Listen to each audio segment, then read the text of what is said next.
Speaker साहब, एक चीज बड़ी अहमियत की आमिल है, मेरे दोस्त मेरे लिए काबिल एहतराम है। मैं आपको, क्योंकि आप में से अगर आप लोगों ने ये फैसला नहीं पढ़ा है, मैं आपको बचा रहा हूं एक मुश्किल और मुसीबत से। दूसरी बात यह है जनाब स्पीकर, देखें कोर्ट का फैसला इसलिए कोर्ट का फैसला पढ़ना मेरे लिए इसलिए यहां पर जरूरी है कि हम चाह रहे थे कि हमने जो तजावीज सितंबर 2018 में दी, अगर उस वक्त आप लोग संजीदगी से उस पर अमल करते, अपोजिशन के साथ बैठते, पीएसडीपी को इस असेंबली में ले आते, उसको रिवाइज्ड हम करते, उसको ये जो रूल्स ऑफ बिजनेस है जनाब स्पीकर प्लानिंग कमीशन के मैनुअल के तहत बनाते, हमारी मॉनिटरिंग एंड इवैल्यूएशन की कमेटियां होती। अच्छा जनाब स्पीकर, एक लफ्ज कोर्ट का बोलना पढ़ना बहुत जरूरी है। कोर्ट हमारे लिए काबिल एहतराम है। जब हमारी हुकूमत में सरदार साहब कोर्ट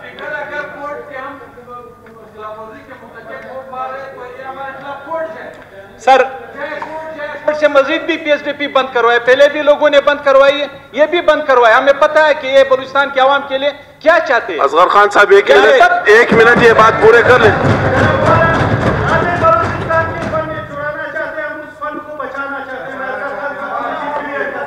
जनाब स्पीकर आप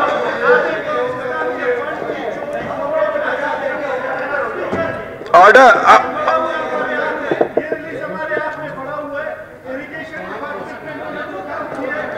आप 2 मिनट तशरीफ रखें, मेरे साथ भी पड़ा हुआ है। आप 2 मिनट तशरीफ रखें, आपस खत्म कर दे आप मेहरबानी करके।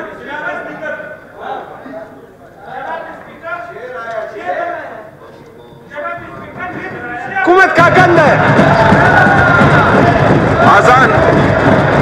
आजान शुरू है, आजान। ये जो पिछले हुकूमत का गंद है जनाब स्पीकर, इसमें हम क्यों फंसा रहे हो? आजान शुरू है, आजान। जनाब स्पीकर आजान शुरू है, आजान। इसका जवाब न सुना ज़ेरी देव।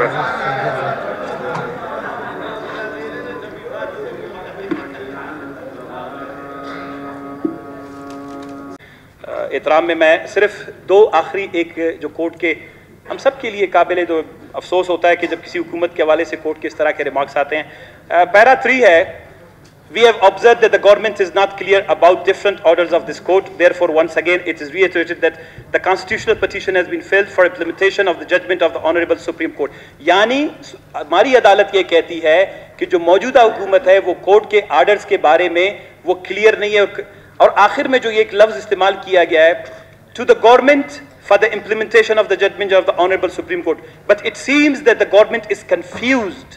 ये कोर्ट के ऑर्डर में है, फैसले में है। अगर the court thus for the implementation of the judgment of the Honorable Supreme Court the government should follow, यहां पर जनाब वाला ए से लेकर आई तक काफी पॉइंट्स हैं। ये फैसले की 2-3 और सफात हैं।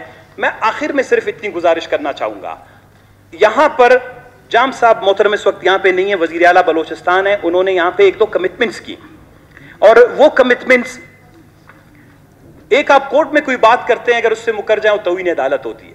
अगर आप असेंबली में पार्लियामेंट में कोई बात करते हैं और उससे मुकर जाते हैं, ये तौहीन असेंबली होती है। और ये बहुत प्रेस्टिजियस, बहुत ऑगस्ट हाउस है।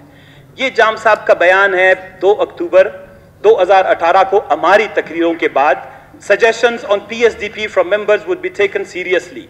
इसमें ये सारी तफसील है, मेरी तकरीर की तफसीलात हैं, जाम साहब की तकरीर की तफसीलात हैं, और ये उसमें उन्होंने 2-3 वादे किए। नंबर 1 कि हम एक व्हाइट पेपर शाया करेंगे, अगर कहते हैं मैं पढ़ूं, अगर ये मुझे कहते हैं ताकि इनके वादे इनको याद दिलाऊं, कि हम एक व्हाइट पेपर शाया करेंगे बलोचिस्तान के 18 साल में पीएसडीपीज में जितनी स्कीमें थी, कितने पे काम हुआ, कितने पे काम नहीं हुआ, कितने स्कीमें जो हैं वो इस वक्त खराब हुई या उन पे मुकम्मल अमल दरामद नहीं हुआ। अरबों रुपए का बलोचिस्तान का जो लॉस है, व्हाइट पेपर, वो व्हाइट पेपर बलोचिस्तान में अभी तक इन्होंने शाया नहीं किया। दूसरी कमिटमेंट उन्होंने ये की कि अपोजिशन अराकीन के साथ मिलकर एक टेक्निकल कमेटी बनाएंगे जो पीएसडीपी को रिव्यू करेगा। रिव्यू करने के बाद इंडिविजुअल नेचर्स की स्कीमें जो पब्लिक इंटरेस्ट में ना हो, जो लार्ज स्केल बड़ी स्कीमें नहीं है, उनको कोर्ट के फैसले की रोशनी में निकालकर एक अच्छी पीएसडीपी जो है बलूचिस्तान में रिवाइज्ड पीएसडीपी यहां पे लाएंगे, जिसके लिए हमने इनको आइडियाज दिए, हमने इनको कहा कि हम इसको कोऑपरेट करना चाहते हैं। जनाब स्पीकर, तो इसलिए आप इस हाउस के में जो कमिटमेंट्स होती हैं उनके फैसलों के एहतराम में 22 अक्टूबर 2018 को जो 2 अक्टूबर 2018 को जो फैसला हुआ था उसकी इंप्लीमेंटेशन की आपसे पाबंदी की करते हैं। कोर्ट के जो फैसले हुए हैं और आपसे ये कहते हैं कि आप एक रूलिंग दें कि पीएसडीपी पे जितनी भी कार्रवाई है उसको रोक दिया जाए। एक तो ये इस असेंबली में होने वाली कमिटमेंट्स की खिलाफ वर्जी है और जो कोर्ट में इस वक्त केस चल रहा है उसकी खिलाफ वर्जी है। तीसरी और आखिरी बात बिल्कुल उन्होंने सही कहा, हमारे पास इस वक्त रास्ता नहीं है। जो हुकूमत फैसले पूरी नहीं पड़ती, हम कोर्ट जाएंगे, हम अपने हक के लिए जाएंगे, बलोचिस्तान में बेरोजगारी के खात्मे के लिए जाएंगे, बलोचिस्तान में मुनसिफाना मसावी तकसीम जो फंड्स की होती है फार्मूले के लिए हम कोर्ट के दरवाजे पर जाएंगे। क्योंकि जब जमहूरी हुकूमतें 2 सफ़े का फैसला पढ़ नहीं सकते और कोर्ट खुद कहता है वो कंफ्यूज है, हम ऐसी हुकूमत के सामने इनके साथ बैठने के लिए भी तैयार नहीं है, उनके साथ बात करने के लिए भी तैयार नहीं है। शुक्रिया जनाब स्पीकर।